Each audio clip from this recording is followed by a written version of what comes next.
Let me tell you about the greatest mistake in the history of our species. I was there when it happened, watching, recording, laughing, even? Yeah, definitely laughing. Because who wouldn't find it hilarious when the most advanced civilization in the galaxy gets completely and utterly outplayed by a single human female? Oh, forgive my manners. I am Zorn Vex, Senior Biological Research Analyst of the Kaltorian Science Fleet.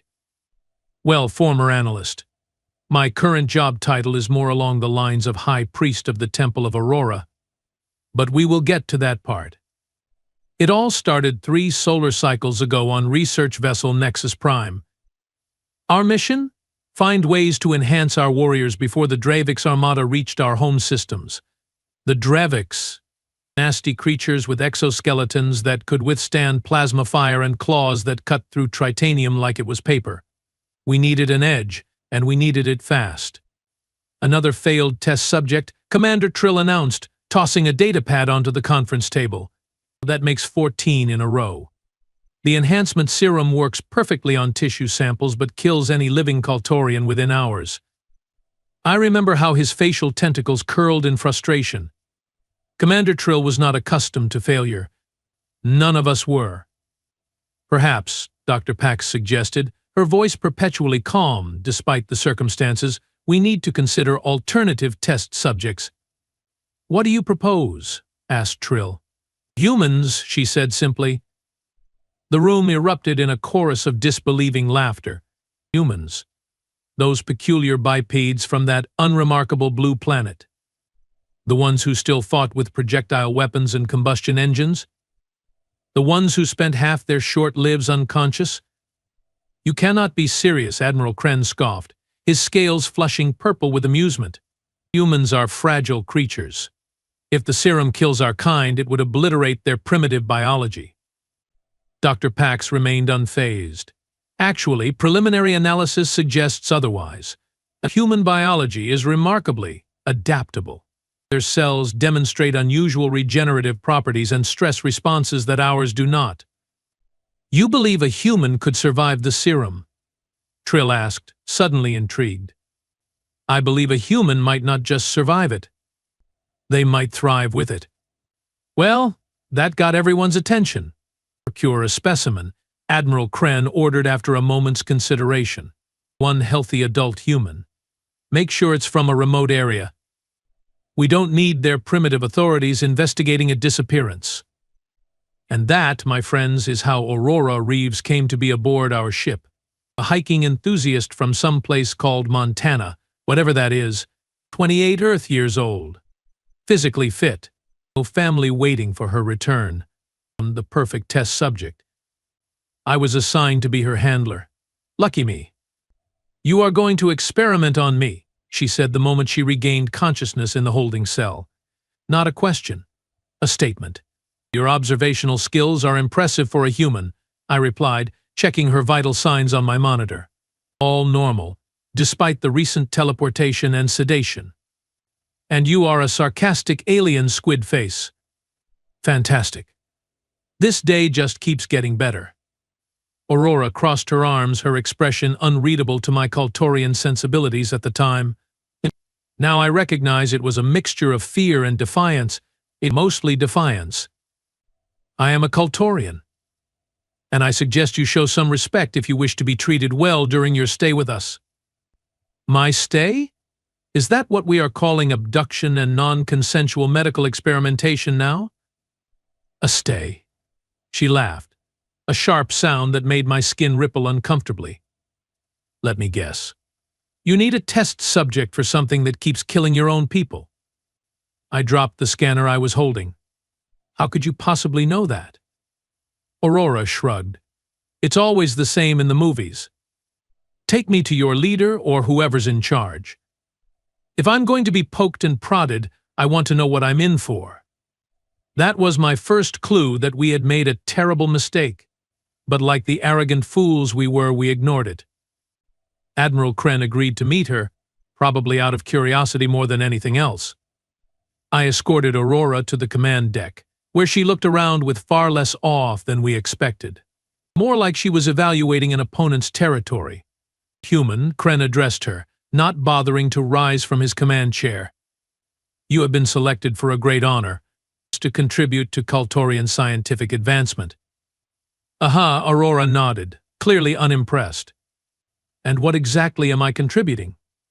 Besides my unwilling body? Kren's tendrils twitched in annoyance. We have developed an enhancement serum. It increases strength, speed, cellular regeneration, and neural processing. Unfortunately, it has proven incompatible with Kaltorian physiology. So I'm your guinea pig? Because you think humans might survive what kills your people? She laughed again, that same unsettling sound. That's either incredibly stupid or incredibly smart. I'm not sure which yet. You will be compensated for your service, Kren continued, ignoring her insolence. If you survive and the serum proves successful, we will return you to Earth with enough rare metals to make you wealthy by human standards. Aurora tilted her head, considering. And if I refuse?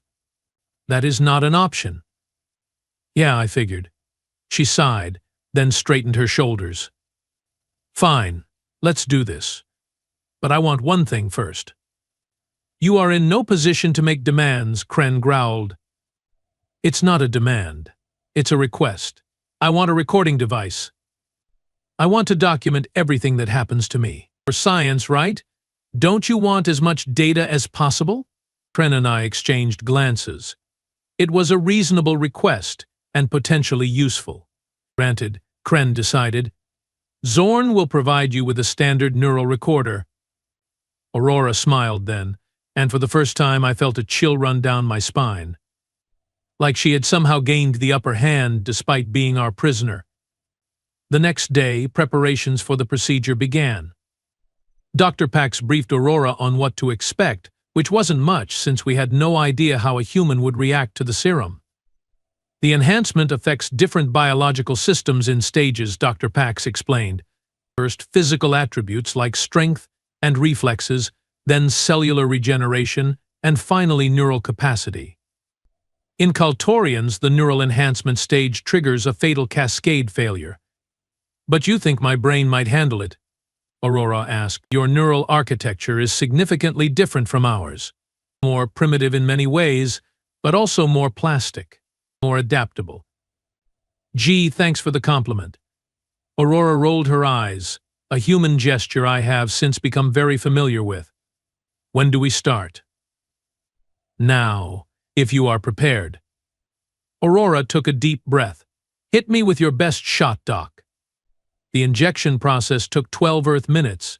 The monitoring period afterward lasted 3 days. 3 days that changed everything. Day 1, hour 6. Aurora's body temperature rose to levels that should have killed her. Instead, she reported feeling a bit warm. Her muscle density increased by 40%. She bent a titanium restraint while stretching. Oops, she said, not sounding sorry at all. Guess I don't know my own strength. Day 2, hour 14, she suffered a seizure that lasted 7 minutes. When it subsided, she could recall with perfect clarity every word spoken in her presence since coming aboard. Every single word, including conversations in the Kaltorian language she should not have been able to understand. You called me surprisingly intelligent for a primitive species yesterday when talking to Dr. Pax in the hallway, she told me, smiling sweetly. Not nice, Zorn. Not nice at all. Day 3, hour 22, the final stage began. The neural enhancement that had killed 14 Kaltorian test subjects. Aurora's brain activity spiked to levels our instruments couldn't properly measure. She screamed for exactly 90 seconds, then fell silent. We thought she was dead. Dr. Pax was already preparing her autopsy tools when Aurora opened her eyes. They had changed color. From brown to a luminescent gold that seemed to glow from within. That, she said, her voice eerily calm, was quite an experience. How do you feel? Dr. Pax asked, backing away slightly. Different. Better. More. Aurora sat up, removing the monitoring devices attached to her body one by one. I can feel the ship's vibrations. I can hear the engine core 20 decks below us. I can smell the fear pheromones all of you are releasing right now. She stood, stretching languorously like some Earth predator awakening from a nap. The serum worked, Trill whispered, his voice a mixture of awe and alarm. Oh, it did more than work, Aurora replied, looking at her hands as if seeing them for the first time. It evolved me. Gum. That's when the alarms started blaring. The Draviks had found us. 3 warships dropping out of hyperspace less than a light minute away. Battle stations. Kren's voice boomed over the comm system, all non-essential personnel to emergency pods. Aurora cocked her head, listening. Those would be the scary bug aliens you are running from, right? The ones with the tough shells and nasty claws? How could you possibly know that? I demanded. She tapped her temple. Your data banks. I can access them now. Fascinating stuff. Seems like you are losing this war pretty badly. Before I could process what she meant by accessing our databanks, the ship rocked violently. Direct hit. Shields at 60%. We need to get to the escape pods, I told Aurora, reaching for her arm. You are too valuable to risk in battle. She smiled at me, that same unsettling smile. No, Zorn. I don't think that's the plan at all. With impossible speed, she moved past me, past Dr. Pax, past the guards who tried to stop her. By the time the security alert reached the bridge, Aurora was already there, standing before a stunned Admiral Kren. Your weapons are ineffective against their exoskeletons, she stated. But I can help you. Restrain the human. Kren ordered. The security team hesitated, clearly intimidated by the glowing-eyed being before them. That would be a mistake, Aurora said softly. The Draviks will board this vessel in approximately 3 minutes. Your weapons cannot stop them. I can. Another hit rocked the ship. Shields at 30%. What do you propose? Kren asked, desperation overriding caution.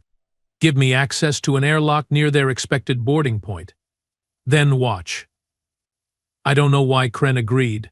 Perhaps he saw something in those golden eyes that convinced him. Perhaps he simply had no better options. I followed Aurora to the airlock, along with a heavily armed security team. Not that they would have been much use if she decided to turn on us. This is going to be fun, she said, rolling her shoulders as the ship's AI announced an imminent breach in our sector. I have never been in a real fight before. These are elite Draviks warriors, I warned her. Even with the enhancements, you cannot possibly. Aurora placed a finger against what passes for lips on a Kaltorian, silencing me. Watch and learn, Zorn. The airlock warning flashed red. The Draviks were cutting through. You should take cover, Aurora suggested, sounding almost bored. This could get messy. The airlock exploded inward. 3 Draviks warriors, each standing nearly 3 meters tall, their black exoskeletons gleaming under the emergency lights, and mandibles clicking in anticipation of the slaughter to come. They did not expect to find a single human female waiting for them, arms crossed, looking distinctly unimpressed. Hey there, ugly, Aurora called out to the lead Draviks. You picked the wrong ship to invade. The Draviks charged. I closed my eyes, not wanting to see Aurora torn apart. The sounds that followed haunt my nightmares still. Chitinous cracks. Alien screams. The wet slap of internal fluids hitting bulkheads. When I dared look again, Aurora stood amid the remains of 3 Draviks warriors. Their exoskeletons, supposedly impervious to plasma weapons, were shattered. Their deadly claws, known to slice through titanium, lay scattered in pieces. Aurora herself was covered in bluish Dravik's blood, but appeared entirely unharmed. She was smiling. That, she announced, was invigorating. Are there more? According to ship sensors, the Draviks had breached in 5 locations. Without waiting for orders, Aurora closed her eyes, seemed to concentrate for a moment, then opened them again. Got their positions. This won't take long. She moved with such speed that the security cameras could barely track her. In less than 20 Earth minutes, Every Dravik's border lay dead. Not just dead, utterly destroyed, their supposedly invincible bodies reduced to fragments. Aurora returned to the bridge, still splattered with blue blood but looking energized rather than exhausted. "Your boarding problem is solved," she informed Kren. "Now, about those warships. Our weapons cannot penetrate their shields at this distance," Trill explained, eyeing Aurora with a mixture of fear and hope. "Your weapons, no," Aurora agreed. "But I think I can help with that too. If you will give me access to your primary systems?" Kren hesitated only briefly before nodding. At that point, what choice did he have? Aurora placed her hands on the central command console. Her eyes glowed brighter, and for a moment, every display on the bridge flickered. "There," she said, stepping back. "I have reconfigured your targeting systems and adjusted your weapon frequencies. Fire when ready." Trill looked to Kren, who gave the order. Our main batteries fired. What should have been ineffectual energy bursts instead punched through the Dravik's shields like they weren't even there. 3 direct hits. 3 Dravik's warships reduced to expanding clouds of debris. The bridge fell silent. Then someone started laughing. It was me, I realized. A slightly hysterical laugh born of relief and dawning terror. Because in that moment, we all understood what we had done.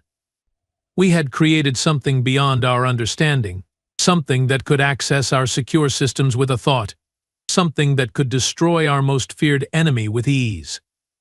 Aurora turned to face us all, blue blood still drying on her skin, those golden eyes surveying the command crew.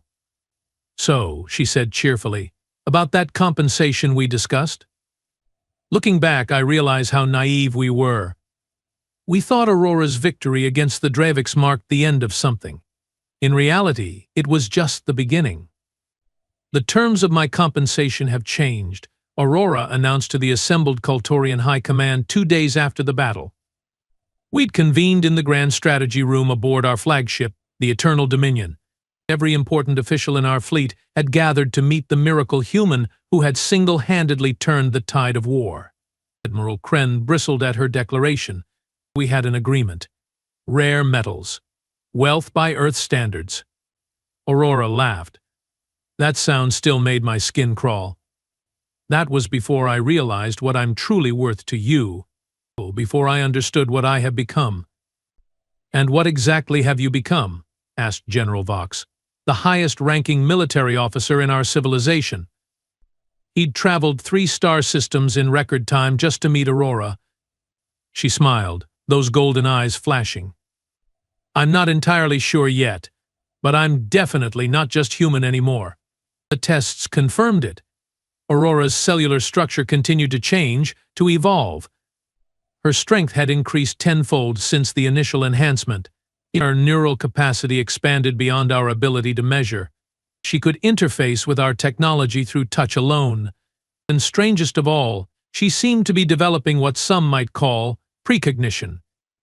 The Dravik's will attack the Proxima colony in 3 days, she announced during one briefing, interrupting Admiral Kren mid-sentence.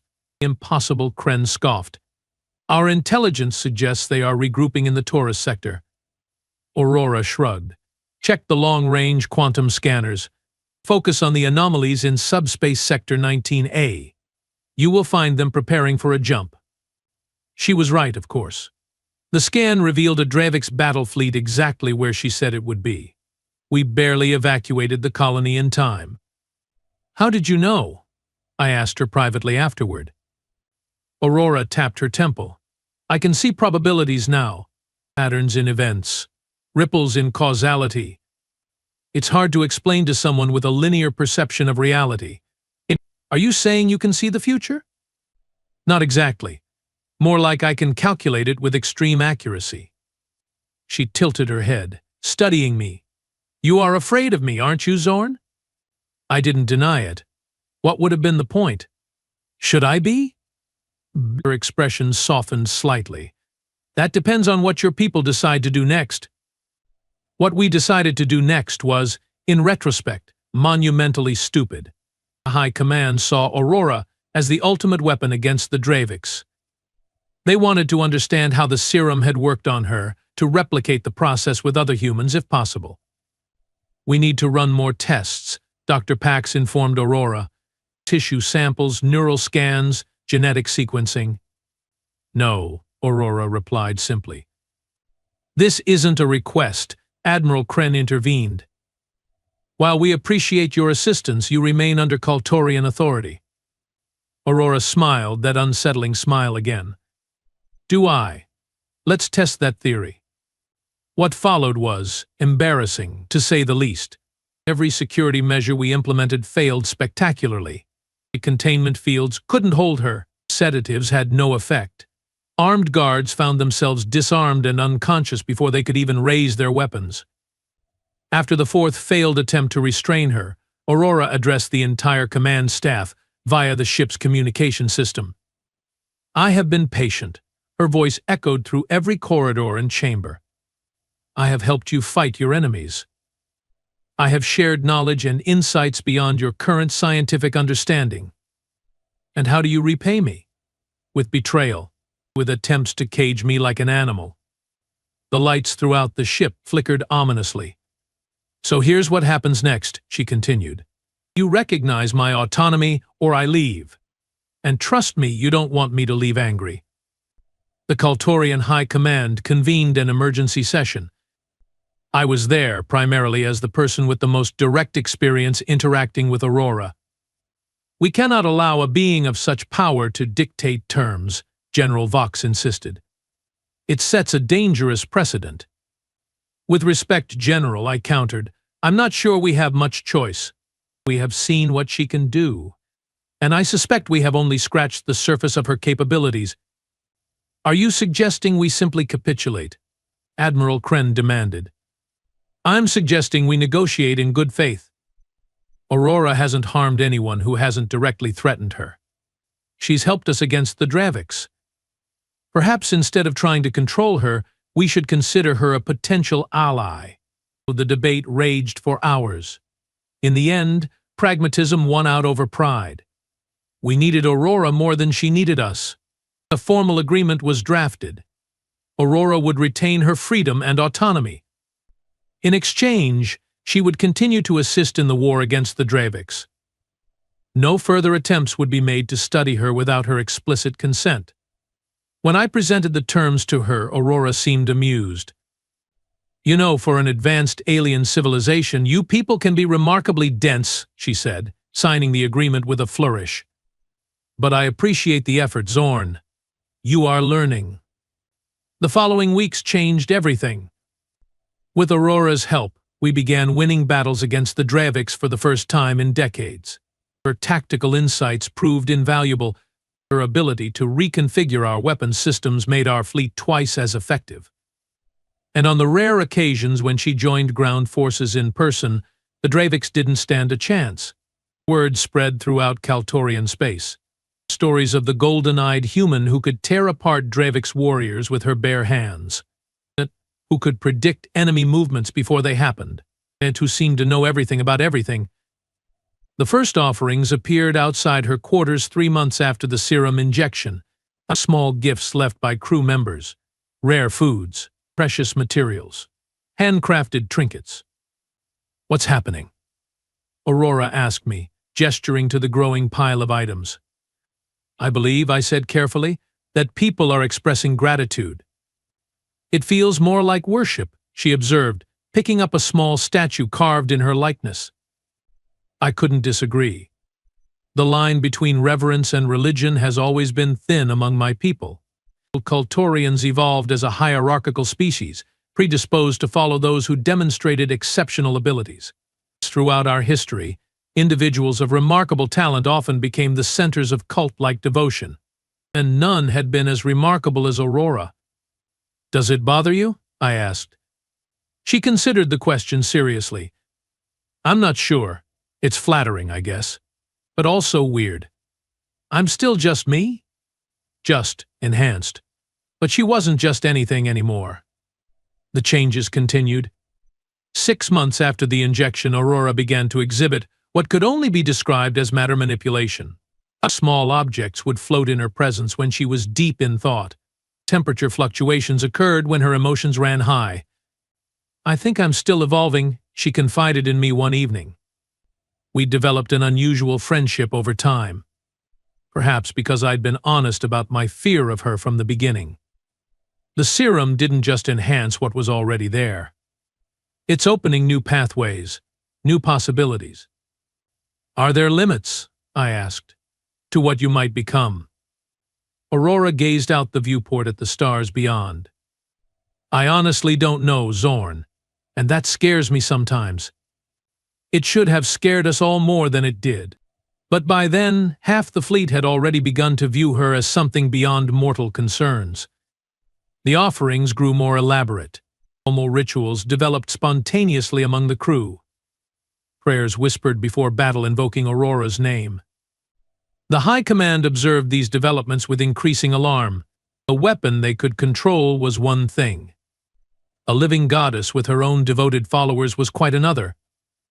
"This has gone too far," Admiral Kren declared during a closed session.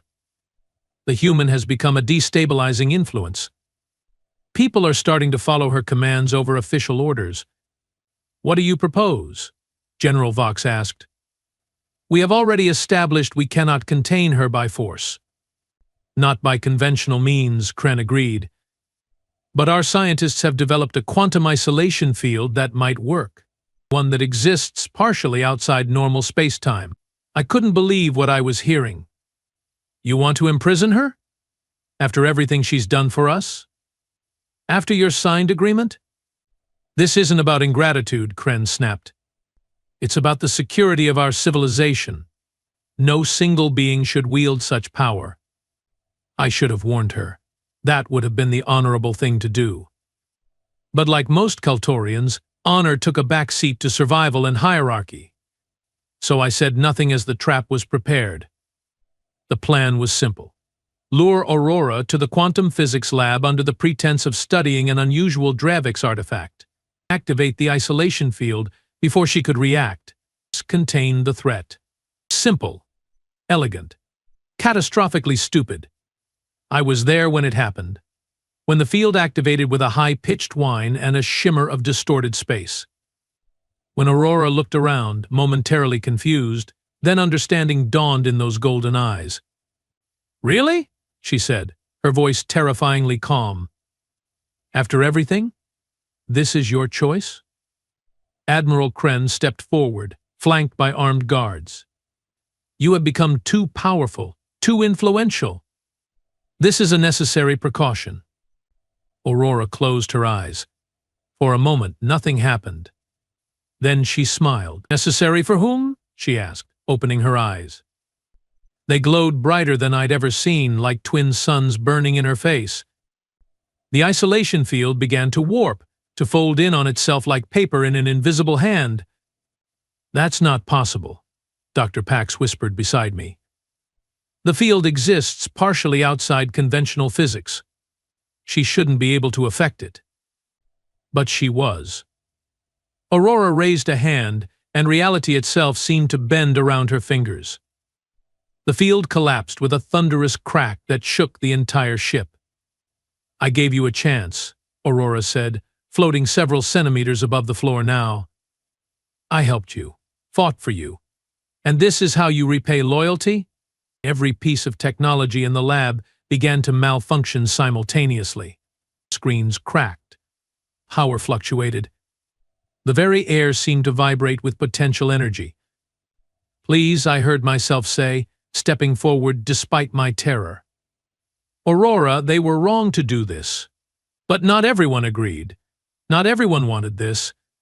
Her gaze fell on me, burning and ancient. For a moment I thought she would destroy us all. Then, gradually, her expression softened.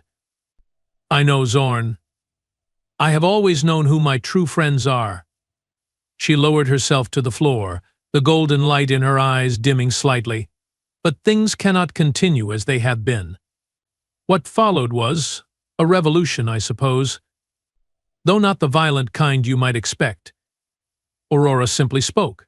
To everyone, simultaneously. Her voice somehow reaching every Kaltorian on every ship, on every planet and colony throughout our territory. I am not your enemy, her message began. Nor am I your goddess. I am something new, something that exists because of your actions, your science, your desperation. I have helped you fight your war. I have saved countless Kulturian lives. And in return, your leaders have tried to cage me. The response was immediate and overwhelming. Across our civilization, people laid down their work. Military personnel refused orders. The entire Kulturian hierarchy, stable for millennia, simply paused. Admiral Kren and the High Command found themselves without authority, facing a unified, passive resistance unlike anything in our history. "What have you done?" Kren demanded, his voice shaking with rage and fear. "I told the truth," Aurora replied simply. "Something you should have tried." Within days, the old command structure collapsed entirely. New leaders emerged, many of them those who had already shown devotion to Aurora. They didn't seize power through violence but were simply recognized, acknowledged, followed. And at the center of it all, whether she wanted to be or not, was Aurora. The war with the Draviks ended 3 months later. Not through Aurora's godlike powers, though those certainly helped, but through her inexplicable ability to understand our enemy. She learned their language, their culture, their biology. She found common ground where we had seen only alien hostility. "They are not mindless destroyers," she explained during the peace negotiations. "They are territorial and aggressive, yes, but also capable of reason, of compromise." A treaty was signed. Boundaries established. A tentative peace emerged after centuries of conflict. And Aurora? She became something more than human, more than Kulturian, more than anything we had words to describe. Not through force or fear, but through the simple power of being extraordinary in a universe that desperately needed something extraordinary. The Temple of Aurora was not her idea. In fact, she protested vigorously when construction began on Kultur Prime. "I'm not a deity," she insisted. "I'm just a very, very enhanced human." Perhaps I told her, having somehow become her chief advisor and interpreter to my own people. "But you represent something transcendent to us. Hope, possibility. Evolution beyond our understanding." She rolled those golden eyes at me. "That's just a fancy way of saying you are going to worship me no matter what I say about it." "Pretty much," I admitted. Aurora sighed dramatically. "Fine, but if you are going to build temples, at least make them useful. Centers for learning, or cultural exchange, time for scientific advancement that benefits everyone, not just weapons research." And so they became exactly that. The temples of Aurora spread throughout Kulturian space, not as places of mindless worship, but as beacons of knowledge and progress. Under her guidance, sometimes direct, sometimes merely inspired, our civilization transformed. As for Aurora herself, she continued to change, to evolve in ways none of us could have predicted. Sometimes she would vanish for months, exploring the universe with her ever-expanding abilities. But she always returned, bringing new insights, new possibilities. "Do you ever miss Earth?"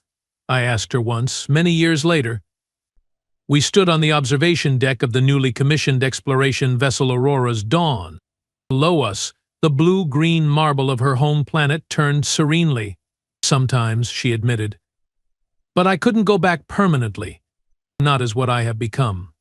She smiled at me, her golden eyes now containing flecks of what looked like actual starlight. "Besides, I have responsibilities now. An entire alien civilization that somehow decided I'm their patron saint of progress." "You could always smite us if we become too annoying," I suggested. Aurora laughed, that sound no longer unsettling to me after all our time together. "Don't tempt me, Zorn. There are days when I'm still considering it." She never did, of course. Despite her power, despite our many mistakes and occasional backsliding, Aurora remained fundamentally compassionate, fundamentally human, in all the best ways, even as she became something far beyond human. The last time I saw her before writing these memoirs in my final years, she had become almost pure energy, a luminous being only occasionally taking human form. You know, she told me, her voice somehow both inside my head and all around me, I have been thinking about that serum, about how it changed me. Do you regret it? I asked. What we did to you? The energy condensed, briefly forming the familiar shape of the human woman we had abducted so long ago. Aurora Reeves, hiker from Montana, now something akin to a god. Regret is complicated, she said, smiling. I lost my normal life, my humanity. But I gained everything else. Understanding beyond anything I could have imagined, the ability to help countless beings, to change the course of entire civilizations. She placed a hand on my aged shoulder, and some pretty decent friends along the way. Then she was gone again, dispersing into motes of golden light that drifted upward and vanished. That was 30 years ago. Now, as I prepare to join my ancestors, I leave this record of how the greatest mistake in Kaltorian history became our greatest salvation. How a single human test subject became the foundation of a new era for our people. We came looking for a weapon and found a teacher. We sought power and discovered wisdom. We tried to create a super soldier and instead created, well, I still don't have the right words for what Aurora became. Perhaps there are no right words. But if you ever see a shimmer of golden light at the corner of your vision, or feel a sudden surge of inspiration that seems to come from nowhere, or witness something that defies all rational explanation, that might be her. Still watching. Still helping. Still evolving. Still laughing at us, probably. But in a good way. Zorn Vex, High Priest of the Temple of Aurora, former Senior Biological Research Analyst, Kaltorian Science Fleet.